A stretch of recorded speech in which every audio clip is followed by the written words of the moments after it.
Hey everybody, how's it going? In the last video we talked about comments and how they work and how they're ignored by the compiler and how the pound sign makes way for the comments to be written. But the problem is the pound sign only works for a single line.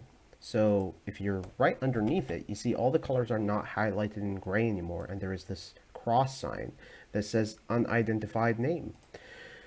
So it basically only works for a single line. What if I want my comment to be longer than a single line? Then this is where the multiple line comment comes in. So all you have to do is just basically do this. Have three quotations like that. And in between, write whatever you want. So for example, I'm going to write, this is a comment to explain that I have an H variable for the battery, and I am going to print it.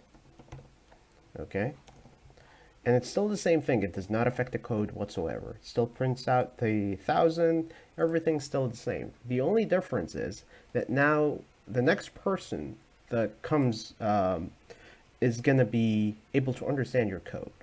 However, if your variables are clear enough, so for example, instead of H, you would write something like battery H.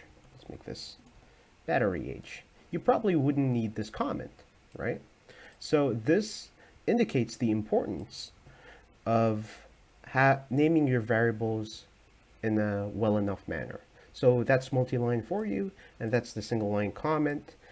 And you got yourself a little tip surrounding the naming the variables. So have a good day, and I'll see you in the next one.